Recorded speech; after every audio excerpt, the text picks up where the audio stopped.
Allah lah yang menciptakan 7 langit, dan seperti itu pula bumi.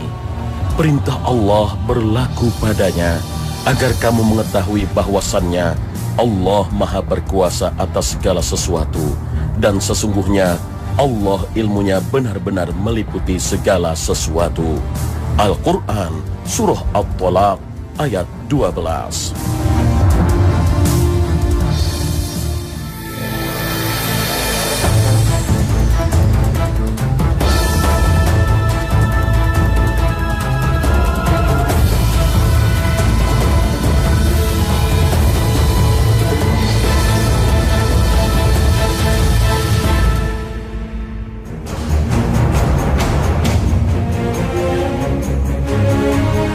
Assalamualaikum warahmatullahi wabarakatuh. Pagi ini, Khazanah kembali menyajikan kepada Anda embun-embun ilmu yang terpendam dalam luasnya Khazanah Islam.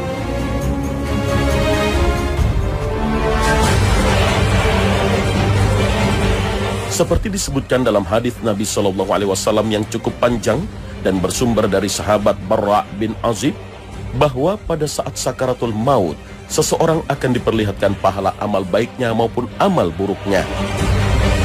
Itu karena pada hakikatnya, setiap amal baik dan amal buruk manusia selalu dilaporkan oleh malaikat kepada Allah secara berkala. Laporan malaikat itu ada yang bersifat harian, mingguan, dan ada pula yang bersifat tahunan.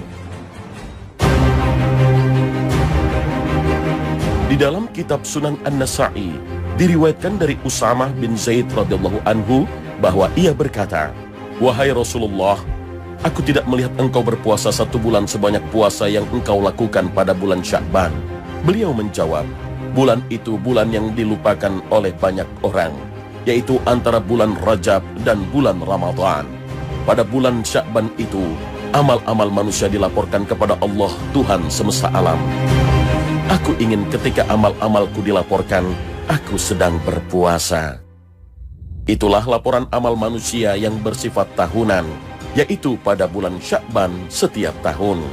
Dalam riwayat lain disebutkan bahwa amal manusia juga dilaporkan oleh malaikat kepada Allah secara mingguan, yaitu pada hari Senin dan Kamis setiap pekan. Itulah sebabnya mengapa Rasulullah SAW membiasakan berpuasa sunnah pada hari Senin dan hari Kamis. Dalam hadis yang diriwayatkan oleh At-Tirmizi dari Abu Hurairah radhiyallahu anhu disebutkan bahwa Rasulullah SAW bersabda, "Amal-amal manusia dilaporkan kepada Allah pada hari Senin dan hari Kamis. Aku ingin ketika amalku dilaporkan, aku sedang berpuasa."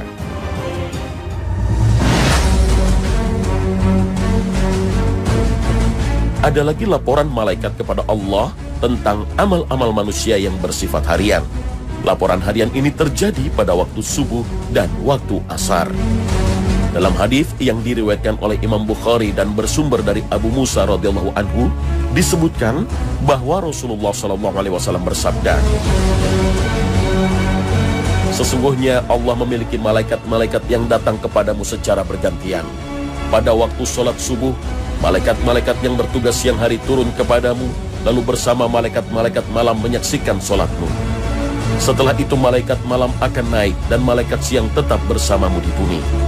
Malaikat-malaikat malam yang naik itu kemudian ditanya oleh Allah, dan Allah sesungguhnya lebih mengetahui sedang apa hamba-hambaku ketika kamu tinggalkan mereka." Malaikat menjawab, "Kami datang mereka sedang mengerjakan sholat, dan kami tinggalkan mereka juga ketika mereka sedang mengerjakan sholat." Lalu pada waktu sholat asar, malaikat-malaikat malam turun dan bersama malaikat-malaikat siang menyaksikan salat asar kalian. Setelah itu malaikat siang akan naik ke langit, sedangkan malaikat malam tetap tinggal bersama kamu. Allah kemudian bertanya kepada malaikat yang naik, dan Allah sesungguhnya lebih mengetahui sedang apa hamba-hambaku ketika kamu tinggalkan mereka. Para malaikat menjawab, "Ketika kami datang mereka sedang mengerjakan sholat, dan ketika kami tinggalkan mereka juga sedang mengerjakan sholat." Abu Hurairah radhiyallahu anhu yang meriwayatkan hadis ini berkomentar, "Aku kira para malaikat itu berkata dan memohon kepada Allah, 'Ampunilah mereka ya Allah pada hari kiamat.'" Oleh karena itulah, kita menemukan cukup banyak anjuran Rasulullah SAW agar kita sebisa mungkin menjaga sholat subuh dan sholat asar kita secara berjamaah. Hal itu antara lain agar ketika malaikat melaporkan amal-amal manusia pada waktu subuh dan asar itu, kita sedang dalam keadaan beribadah kepada Allah.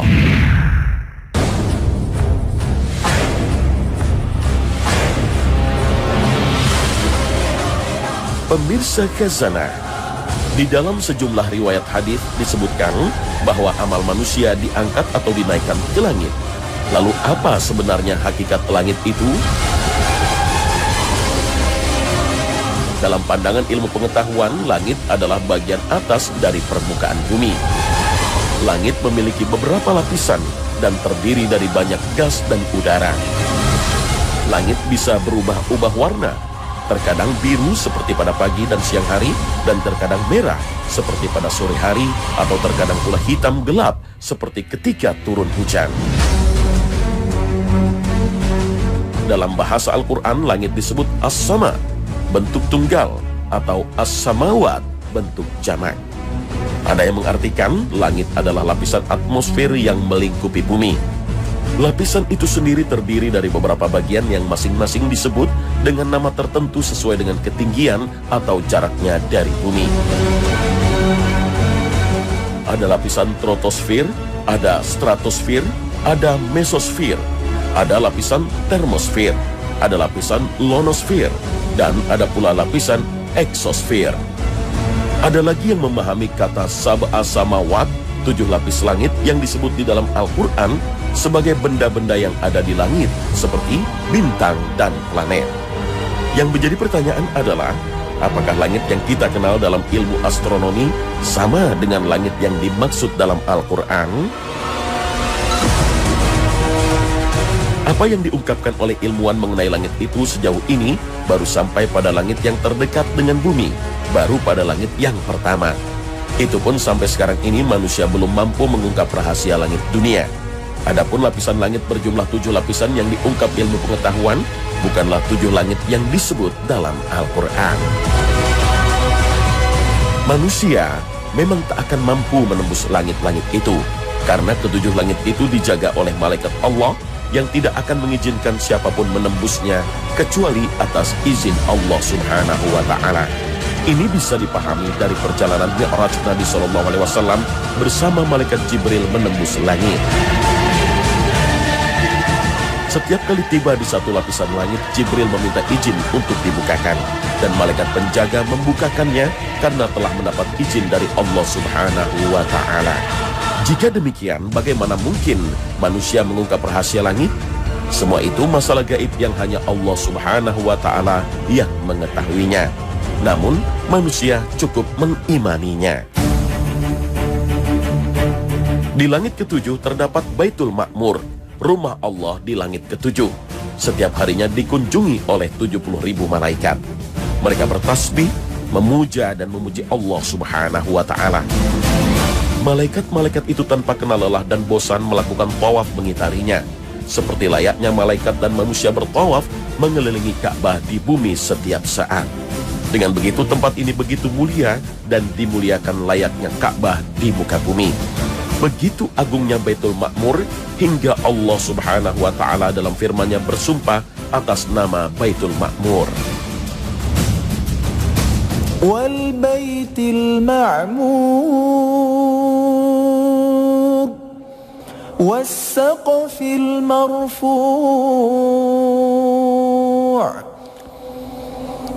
wal Bahril Masjur.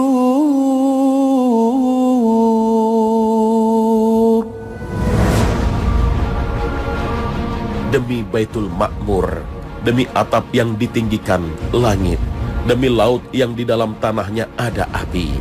Al-Quran Surah At-Tur ayat 4 hingga 6. Ibnu Katsir ketika menjelaskan tafsir ayat ini mengatakan, Baitul Ma'mur itu adalah Ka'bah bagi penghuni langit ke-7. Untuk itu Nabi Muhammad SAW melihat Nabi Ibrahim AS menyandarkan punggungnya di Baitul Ma'mur, karena beliau yang membangun Ka'bah di bumi dan balasan sejenis dengan amal. Letak Baitul Ma'mur ini sejajar tegak lurus dengan posisi Ka'bah di Masjidil Haram yang merupakan rumah Allah di bumi. Ini berdasarkan riwayat yang menyebutkan bahwa suatu ketika Ali bin Abi Thalib radhiyallahu anhu ditanya oleh seseorang, "Apakah Baitul Ma'mur itu?" Ali kemudian menjawab, "Ia adalah rumah ibadah, rumah Allah, layaknya Ka'bah di bumi yang letaknya tegak lurus di atas Ka'bah." At-Tabari menyebutkan riwayat yang mursal dari Qatadah. Ia mengatakan, sampai kepada kami informasi bahwa satu hari Nabi SAW pernah bersabda di hadapan para sahabatnya, "Tahukah kalian apa itu Baitul Ma'mur?" Para sahabat menjawab, "Allah dan Rasulnya yang paling tahu." Lalu beliau menjelaskan, Baitul Ma'mur adalah bangunan masjid di langit, tepat di bawahnya adalah Ka'bah. Andai masjid ini jatuh, dia akan jatuh di atas Ka'bah. Kemuliaan rumah itu bagi malaikat-malaikat penghuni langit bagaikan kemuliaan Ka'bah bagi penghuni bumi. Setiap hari tempat ini dikunjungi oleh 70.000 malaikat. Apabila mereka telah keluar, mereka tidak kembali lagi ke tempat itu. Karena kemuliaan itu, sebagian ulama menfatwakan larangan menamai bangunan apapun di bumi dengan nama Baitul Ma'mur. Sama halnya kemuliaan Masjidil Haram, sehingga tidak diperkenankan menamai masjid lain dengan nama Masjidil Haram.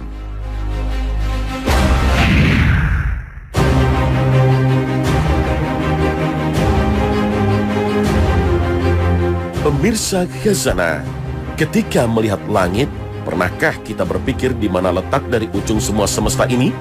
Tentu sulit untuk menjawabnya, karena yang seperti ini sudah di luar nalar. Bahkan semaju-majunya ilmu astronomi masih belum bisa memecahkan hal ini. Tapi dari berbagai sumber Al-Quran dan hadis Nabi SAW, semua semesta ini berujung pada satu lokasi yang sangat menakjubkan, Sidratul Muntaha. Lokasi paling tinggi di ujung dari semua semesta, lebih tepatnya bagian paling atas setelah langit ketujuh. Dari sejumlah sumber terpercaya, Sidratul Muntaha dijelaskan cukup jelas bagaimana bentuk dari tempat satu ini. Sebuah tempat yang berbentuk seperti pohon bidara, atau dalam bahasa Arabnya adalah sidrah. Detailnya seperti apa? Rasul tak mengatakan hal itu dengan cukup jelas. Hanya saja beliau mengungkapkan jika tempat ini sangatlah indah. Rasul bersabda, "Ketika aku dimi'rajkan ke langit ketujuh, aku diajak ke Sidratul Muntaha. Ketika pohon ini diliputi perintah Allah, dia berubah. Tak ada seorang pun manusia yang mampu menggambarkannya karena sangat indah."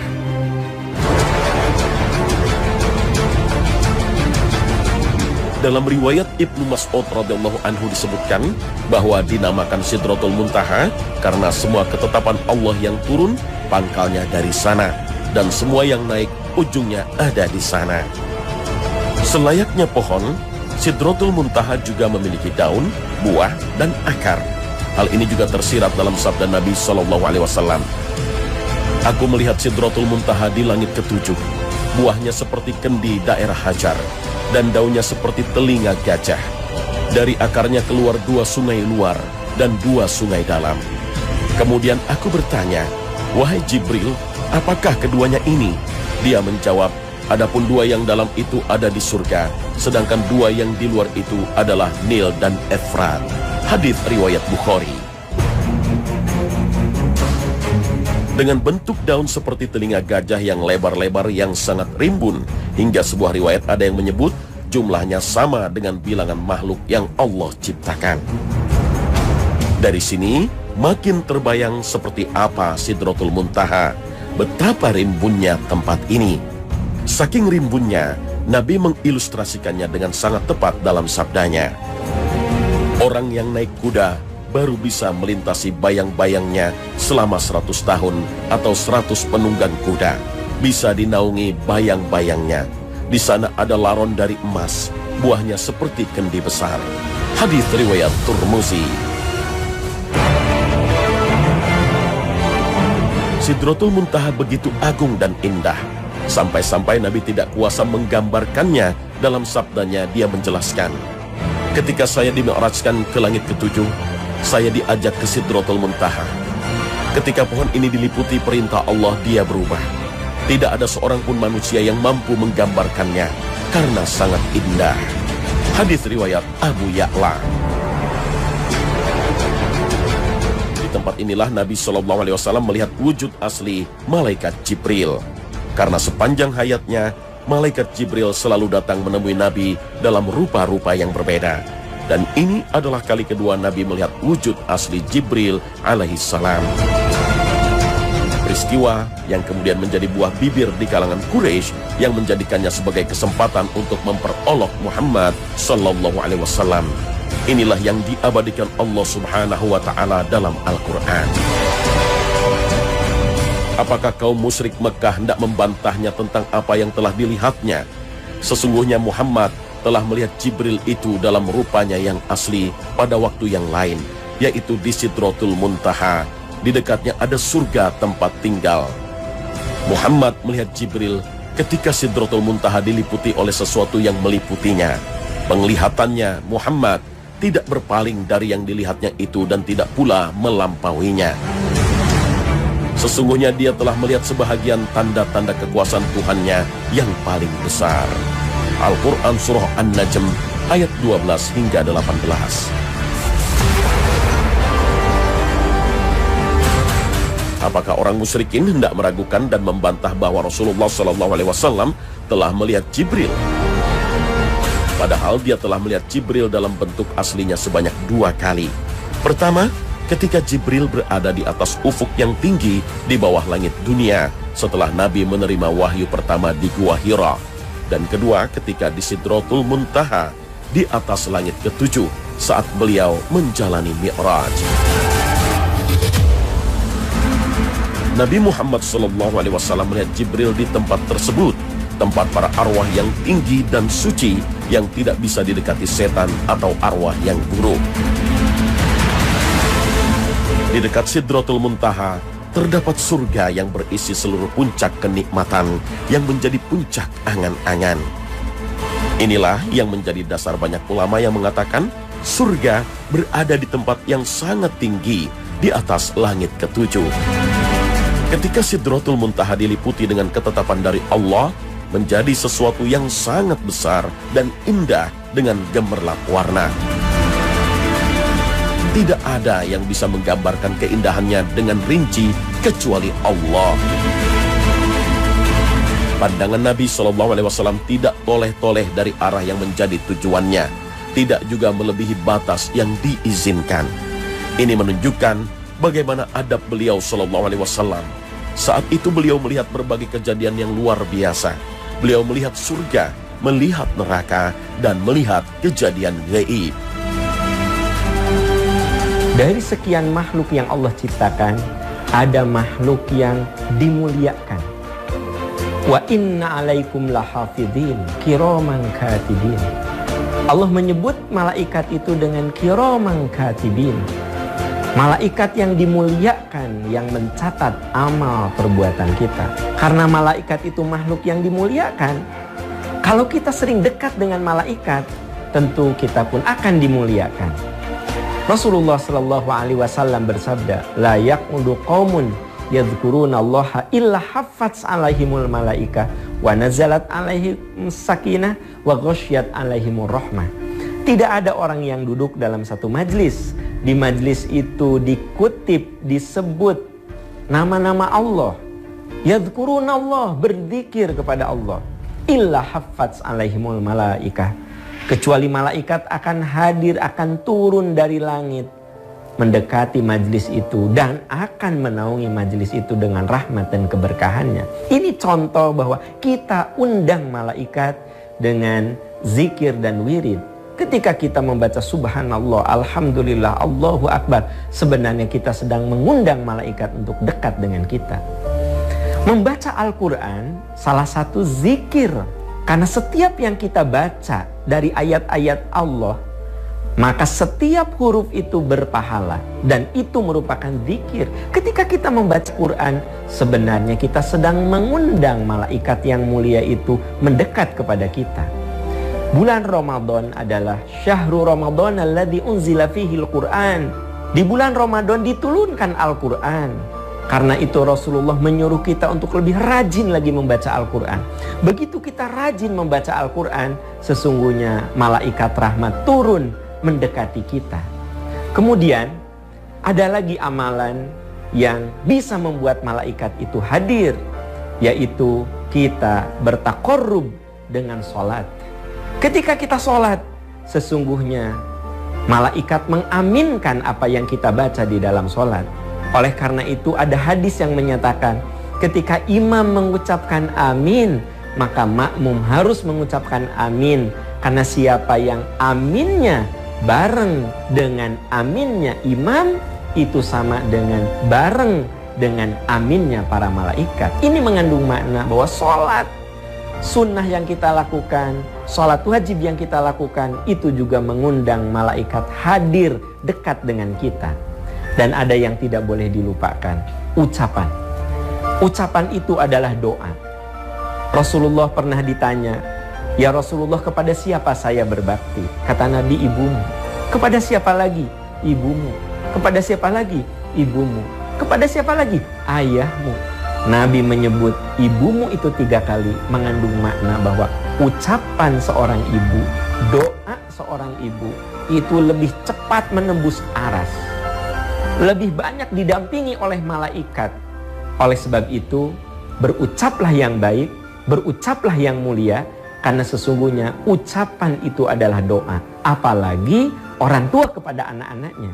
Maka di bulan seperti inilah, hadirkan malaikat di rumah kita, hadirkan malaikat di tempat kerja kita dengan amalan-amalan soleh, dengan ucapan-ucapan terbaik. Insya Allah hidup kita semakin berkah, karena ucapan dan perilaku kita selalu diangkat ke langit dan dimuliakan oleh Allah Subhanahu wa ta'ala.